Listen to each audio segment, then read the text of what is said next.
Hi everyone, I'm Alice Hodge and this is my Rookies on the Range. Okay, so this is what I call wedges with north-south windows. I got it from my assistant coach at Florida State, and basically you just work your way up 50, 60, 70, and every number you want to be within 3 yards in either the north window or the south window. And so you have to call it before you hit it. But like, I start with the 50-yard. It's kind of confusing. It's very confusing when I actually try and explain it. So 50-yard, I'm going to do the south window. So 47 to 50 yards. And you just try and hit that. Okay. Super easy.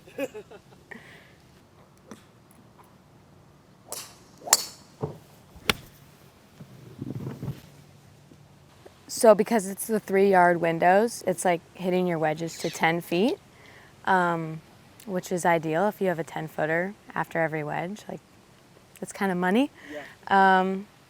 And then just like, tricky back pins where, you don't want to be long, you're playing to a south window, or like kind of tucked front pins, you don't want to be short. So practicing for that. And then I usually set a goal about like 60%. And so it adds a little bit of pressure during your practice, which is big.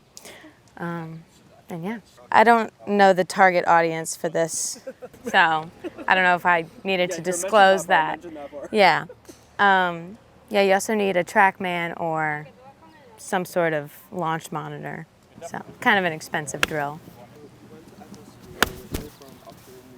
I am. So, probably grew up playing a lot of golf similar to what we have this week. Do you prefer this kind of golf, or do you like, the courses down in Florida?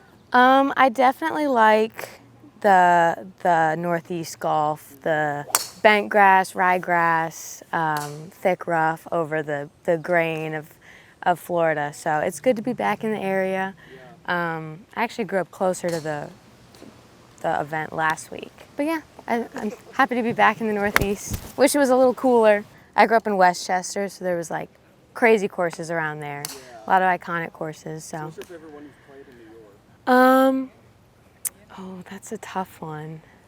I've played Wingfoot. That was legit. I grew up playing Bonnie Briar. I mean, we actually played a couple days ago when we were down there, so that was really fun. But yeah, it's hard to pick a favorite. The traveling every week has been a little tough. Just not used to it. But I've been staying with some great girls in some Airbnbs, and that's been great. I mean, there's obviously a lot worse jobs that you can have. Like playing golf every day, it's ideal. So it's been a lot of fun. And then just kind of like coming from my amateur career up to professional, I feel like there's been like a clean slate. And I had a good amateur career, but I wasn't like all that in a bag of chips. So to wipe the slate clean and just kind of start over feels good. Yeah, I mean, I went to Q school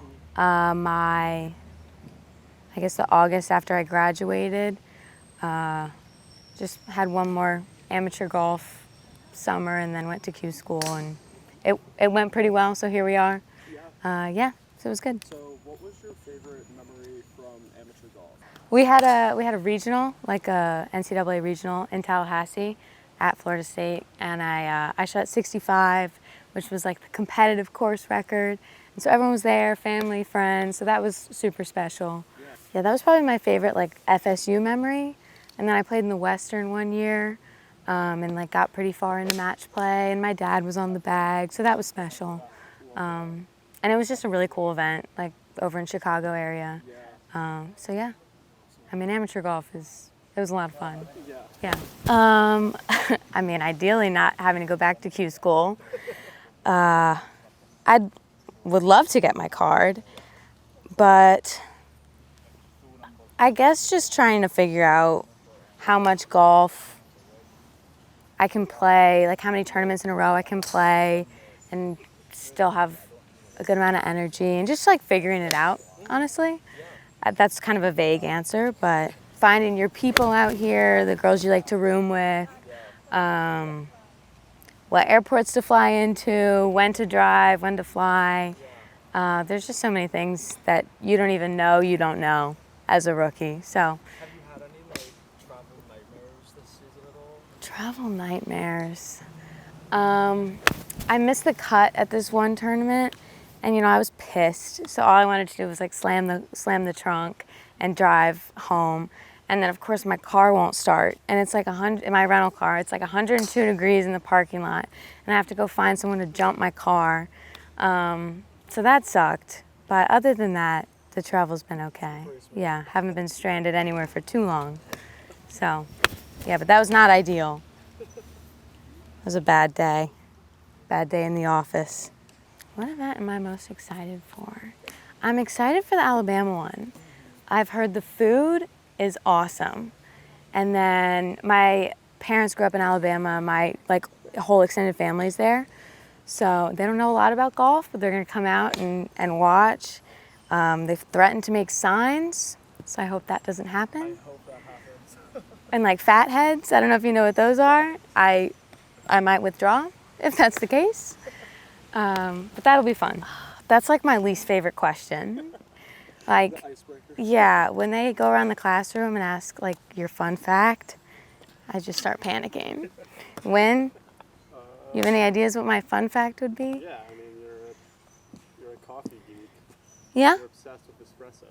I'm a big coffee gal. What's your coffee order? Either a flat white or an iced vanilla latte, half sweet, because everybody makes it really sweet, and you got to be able to taste the coffee. Right. So I like to find coffee shops in every city we go to. Yeah. Where did we go last week? No, that wasn't great. Not Connecticut. Yeah, not Connecticut. There's this place in Harbor Springs, and I forget the name of it, but I got like a honey and vanilla latte, and they had like all these different types of beans, and it was really cool. I wish I knew the name of it. It's somewhere. I've got like pictures and stuff, but it was cool. So I guess Harbor Springs is my answer. So yeah, it's my fun fact.